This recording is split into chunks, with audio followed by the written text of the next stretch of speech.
मैं जीता तो मैं करूँगा, मैं हारा तो करवाऊँगा, लेकिन अपने क्षेत्र में आया हूँ, बैरमो को पाप और पापियों से मुक्त कराने आया हूँ, दामोदर के पानी से पूरे बैरमो को शुद्ध करने आया हूँ और मैं नहीं जीता, तो जो विधायक होंगे, उनका कान पकड़ के करवाऊँगा। लेकिन अगले 5 साल के अंदर इस क्षेत्र में बैरमो में एक बेहतर मेडिकल कॉलेज, बेहतर इंजीनियरिंग कॉलेज, बेहतर डिग्री कॉलेज हर प्रखंड में होगा, ये तय है। हिंसक बात कहा कि कान पकड़ के करवाएँगे, गर्दन पकड़ के करवाएँगे। 2024 से पहले क्यों नहीं करवाएँ? 2024 से पहले मेरी औकात होती तो हम कराते। अच्छा, सवाल को स्किप मत कीजिएगा। आप तीनों के बीच में अपने आप को कहाँ पा रहे हैं? रविंदर पांडे, अनूप सिंह, जयराम के बीच में अपने आप को कहाँ पा रहे हैं? किस पोज़ीशन में पा रहे हैं?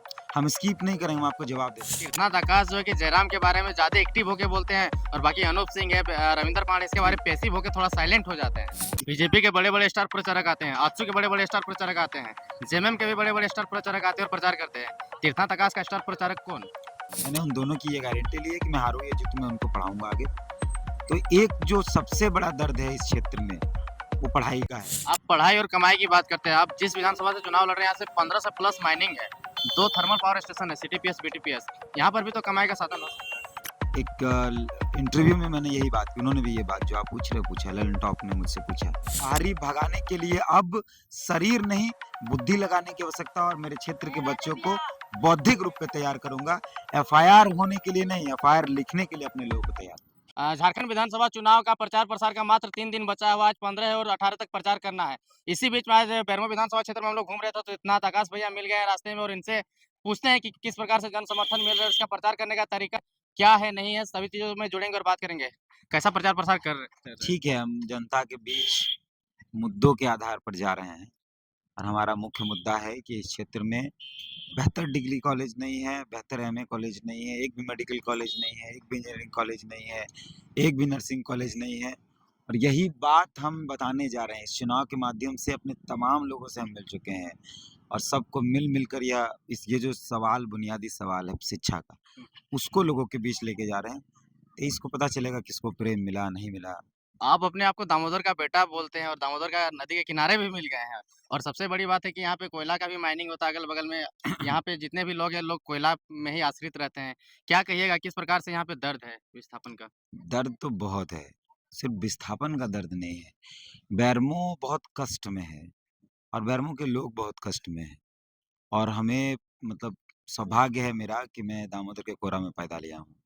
दामोदर ने सींचा है हमको, ये मेरा सौभाग्य और अगर अगला जन्म होता है तो तब भी मैं दामोदर के कोरा में पैदा लूँ, ये है और मैं अभी तक लगभग पूरा बैरमो घूम चुका हूँ। मैंने लोगों के अंदर पीड़ा देखी है। अ, सैकड़ों ऐसे छात्र मिले हैं जिनकी पढ़ाई छूट गई सिर्फ़ पैसे के अभाव में। मैंने कई वीडियोज़ भी डाले हैं। 2 मुझे बहुत मेरे ज़हन में 2 लोग याद हैं। एक लड़की हमको मिली थी भसकी या राजू तरफ, बेलडी तरफ हुँ, हुँ, और एक लड़का हमको मिला था इधर खुटरी तरफ। हुँ। वो लड़का विकलांग था और उसकी पढ़ाई इंटर तक हुई है और ग्रेजुएशन के लिए उसने विस्थापित कॉलेज में एडमिशन लिया था। हुँ। ₹1400 के लिए उसका पूरा पढ़ाई छूट गया और वो वीडियो मैंने अपने फ़ेसबुक पे डाला क्या हुआ। इंटर की हुई थी लड़की? लड़का की बात कर रहा अच्छा। हूँ। लड़की भी इंटर की हुई थी और उसने ग्रेजुएशन नहीं किया, सिर्फ़ पैसे के अभाव में, पिताजी के पास पैसा नहीं था। मैंने फ़ेसबुक में वीडियो देखा डाला हुआ है, वो लड़का मेरे सामने रोया बाकायदा मेरे कार्यक्रम के बाद, वो मुझे बुलाया और वो रोने लगा, बोला कि हमको पढ़ना है आगे बोल के। मैंने उन दोनों की ये गारंटी ली है कि मैं हारूँ या जीतूँ, मैं उनको पढ़ाऊँगा आगे।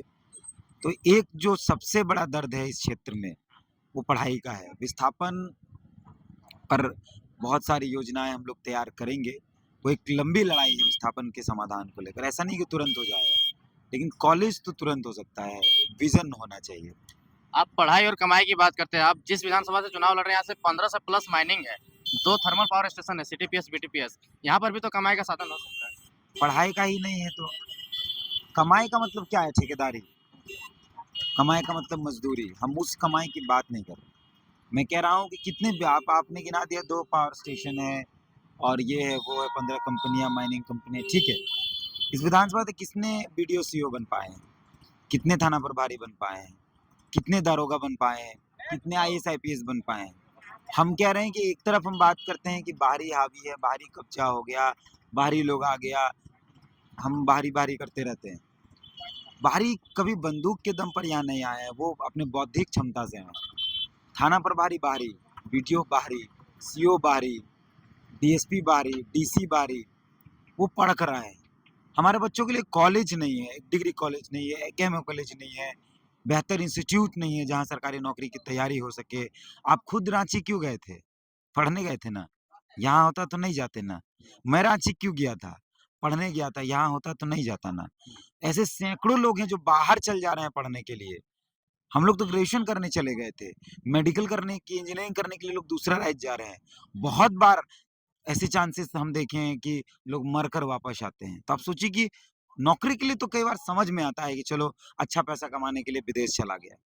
पढ़ने के लिए भी अगर जाया जा रहा है, तो ये 17 कंपनियाँ और ये था परम था प जो आपने पावर थर्मल कहा, इन सब का कोई दरकार नहीं अगर मेरा बच्चा पढ़ नहीं पा रहा। कुछ लोगों से हम बात कर रहे थे तो कह रहे थे कि तीर्थनाथ आकाश जो है कि जयराम के बारे में ज़्यादा एक्टिव होके बोलते हैं और बाकी अनूप सिंह है, रविंदर पांडे इसके बारे में पैसिव होके थोड़ा साइलेंट हो जाते हैं। हम किसी के बारे में कुछ नहीं बोलते हैं। आप हमसे सवाल करेंगे तो उसका जवाब हम डट कर देंगे। ऐसा नहीं है कि हम ये बोल दें कि नहीं, इस बारे में कोई बातचीत नहीं करनी है। मेरे अंदर कोई छल-कपट नहीं है और हम कोई झूठ और ये बात नहीं करते हैं, इसलिए जो आप कहेंगे हम उसका जवाब देंगे। जयराम के विरोध में कोई कसक है क्या दिल में? कुछ भी नहीं। मैं कह रहा हूँ कि मेरी लड़ाई किसी से नहीं है। मैं कह रहा हूँ कि मैं हर साल 40 बच्चों को रांची में रख के फ्री में पढ़ाने की ज़िम्मेदारी ले रहा हूँ। अगर मैं जीत कर आया तो उनके ग्रेजुएशन, उनके एमए, उनके सरकारी नौकरी की तैयारी का सारा ज़िम्मा हर साल 40 को पूरे विधानसभा के अंदर, हर प्रखंड से 10 को। 5 साल में 200 बच्चे और उन 200 बच्चों को तैयार करके एसपी, डीएसपी और डीआईजी और बहुत सारे सरकारी नौकरियों में भरना है। जब वो जयराम नहीं बोल रहे हैं, अनूप सिंह नहीं बोल रहे हैं, रविंदर पांडे नहीं बोल रहे, तो मेरा कॉम्पिटिशन उनसे कैसे हुआ? मेरी लड़ाई किसी से नहीं, मेरी लड़ाई यहाँ बैरमो में जो कष्ट है, उस कष्ट से मेरी लड़ाई है। ये बात तो तब हुई ना आकाश जी जब आप विधायक बन जाएँगे तब। अगर नहीं बन पाते तो फिर वापस क्या होगा? जिन मैंने लोगों को आपने सपना दिखाया, जिन लोगों से आपने गाँव-गाँव घूम कर के बात किया कि हम जीतेंगे तो ये बनेंगे, फिर उनके सपने अधूरे रह जाएँगे, आपके नहीं, मैनिफेस्टो अधूरे रह जाएँगे। नहीं, मैंने क्या कहा? कल एक इंटरव्यू में मैंने यही बात की, उन्होंने भी ये बात जो आप पूछ रहे हो पूछा, ललन टॉप ने मुझसे पूछा। मैंने कहा कि मैं जीता तो मैं करूँगा, हुँ। 3 साल के अंदर यहाँ कॉलेज होगा, यहाँ मेडिकल कॉलेज होगा, यहाँ इंजीनियरिंग कॉलेज होगा और मैं नहीं जीता, तो जो विधायक होंगे, उनका कान पकड़ के करवाऊँगा। लेकिन अगले 5 साल के अंदर इस क्षेत्र में बैरमो में एक बेहतर मेडिकल कॉलेज, बेहतर इंजीनियरिंग कॉलेज और बेहतर नर्सिंग कॉलेज, बेहतर डिग्री कॉलेज हर प्रखंड में होगा, ये तय है। मैं जीता तो मैं करूँगा, मैं हारा तो करवाऊँगा, लेकिन अपने क्षेत्र में आया हूँ, बैरमो को पाप और पापियों से मुक्त कराने आया हूँ, दामोदर के पानी से पूरे बैरमो को शुद्ध करने आया हूँ, वो हर हाल में करूँगा। आपने हिंसक बात कहा कि कान पकड़ के करवाएँगे, गर्दन पकड़ के करवाएँगे। 2024 से पहले क्यों नहीं करवाएँ? 2024 से पहले मेरी औकात होती तो हम कराते। मेरा उम्र, मेरा काम, मेरा समय सब कुछ मायने रखता है। अब आप कहते कि बचपने से आप ग्रेजुएशन करने रांची काहे गए? यहीं लड़ते। भाई सब कुछ का एक समय सीमा होता है ना। बचपन से कोई आदमी दाढ़ी नहीं बनाएगा, उसका दाढ़ी आएगा तभी क्या बनाएगा। मतलब 2024 से फुल्ली पॉलिटिकली हाँ, एक्टिव हो पूरा, गए हैं? पूरा। मैंने उसी दिन कहा, जिस दिन मैंने अपने नॉमिनेशन कराया, उसी दिन मैंने ये कहा कि अब दोबारा पत्रकारिता नहीं करूँगा, फुल टाइम राजनीति करूँगा और बैरमो को झारखंड का नंबर 1 विधानसभा बनाने की राजनीति करूँगा। बैरमो को स्वच्छ, शुद्ध और शिक्षित बनाने की राजनीति करूँगा। बैरमो में सैकड़ों में एसपी, डीएसपी थाना प्रभारी तैयार करने हैं। बाहरी भगाने के लिए अब शरीर नहीं, बुद्धि लगाने की आवश्यकता और मेरे क्षेत्र के बच्चों को बौद्धिक रूप पे तैयार करूँगा। एफआईआर होने के लिए नहीं, एफआईआर लिखने के लिए अपने लोगों को तैयार बीजेपी के बड़े-बड़े स्टार प्रचारक आते हैं, आजसू के बड़े-बड़े स्टार प्रचारक आते हैं, जेएमएम के भी बड़े-बड़े स्टार प्रचारक आते हैं और प्रचार करते हैं। तीर्थनाथ आकाश का स्टार प्रचारक कौन? हम कोनो का ई सुपरस्टार हैं, फ़िल्म है, स्टार प्रचारक। हम जनता के बीच जा रहे हैं, जिसका बच्चा नहीं पढ़ पा रहा है पैसे के अभाव में, वो बता रहे हैं कि हाँ, कॉलेज ज़रूरी है। वो मेरे लिए प्रचार माँग रहे हैं। मैंने क्या कहा कि मैं मुद्दों के आधार पर जा रहा हूँ जनता के बीच में। मेरी लड़ाई हार-जीत की है नहीं। अंतिम में बहुत बुरा होगा तो ज़मानत ज़ब्त होगा। इससे बुरा कुछ नहीं होगा। लेकिन इसकी लड़ाई ही नहीं मेरी है। मैं जीतूँ या हारूँ, इस क्षेत्र में कॉलेज होगा अगले 5 साल अच्छा के अंदर। सवाल को स्किप मत कीजिएगा, आप तीनों के बीच में अपने आप को कहाँ पा रहे हैं? रविंदर पांडे, अनूप सिंह, जयराम के बीच में अपने आप को कहाँ पा रहे हैं? किस पोज़ीशन में पा रहे हैं? हम स्किप नहीं करेंगे, हम आपको जवाब देते हैं। हम कभी इस बात के लिए अ, सोचे ही नहीं, मैंने कॉम्पिटिशन किया ही नहीं। मैं कह रहा हूँ ना, मैं फिर से कह रहा हूँ कि मैं कह रहा हूँ कि मैं 40 बच्चों का ज़िम्मा हर साल लूँगा अगर जीत कर आया तो। यानी 5 साल में 200 बच्चों का। इन तीनों में एक भी व्यक्ति ये बात कहे कि 5 साल में वो 20 बच्चों के पढ़ाई-लिखाई का ज़िम्मा ले ले, तो मेरे से कॉम्पिटिशन होगा ना। तो कोई अपने पिता अनूप सिंह कह रहे हैं कि मेरे पिता बहुत काम किए हैं, वोट दे दीजिए। रविंद्र पाड़े कह रहे हैं मोदी जी बहुत काम किए हैं, वोट दे दीजिए। जयराम कह रहे हैं बाहरी भगाना है, वोट दे दीजिए। मैं कह रहा हूँ कि आपके बच्चों को एसपी, डीएसपी, थाना प्रभारी, आईजी, डीआईजी बनाना है, इसलिए वोट दे दीजिए। कहाँ कंपटीशन है? हम किसी कंपटीशन की बात नहीं कर रहे हैं। आकाश जी, आपके पास टाइम कम है क्योंकि क्षेत्र में आप घूम रहे हैं। थोड़ा शॉर्ट में बता दीजिए कि बेरमो विधानसभा वासियों के लिए आप क्या कहना चाहिएगा? बैरमो के लोग पढ़ाई-लिखाई से बहुत दूर रहे हैं, वंचित रहे हैं। एक बेहतर एमए कॉलेज नहीं है, बेहतर डिग्री कॉलेज नहीं है, मेडिकल कॉलेज नहीं है, इंजीनियरिंग कॉलेज नहीं है, स्वास्थ्य की सुविधाएँ बेहतर नहीं है, बेहतर हॉस्पिटल नहीं है। तो हम इन मुद्दों से लड़े। बाहरियों से लड़ने के लिए हमको पहले बौद्धिक तौर पर मजबूत होना पड़ेगा। शारीरिक लड़ाई अब नहीं लड़ी जाती है, हथियार की लड़ाई अब लड़ी नहीं जाती है, कलम से लड़ाई लड़ी जाती है और अपने लोगों के हाथ में कलम देने की आवश्यकता है। ये सिर्फ़ चुनाव नहीं है मेरे लिए।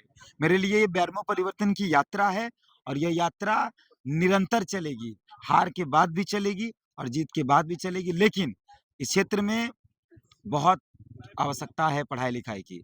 और दूसरा बात, वोट करने से पहले एक बार ज़रूर सोच लीजिएगा। मेरे पुरखों ने कहा है कि बूझ कर बजना है, बाज करने में मतलब उलझने के लिए पहले समझना पड़ेगा। समझ कर उलझिएगा, उलझ कर मत समझ जिसको भी वोट करिएगा, बस इस आधार पर वोट करिए कि आपके बच्चे की पढ़ाई-लिखाई का ज़िम्मा वो ले रहा है कि नहीं ले रहा।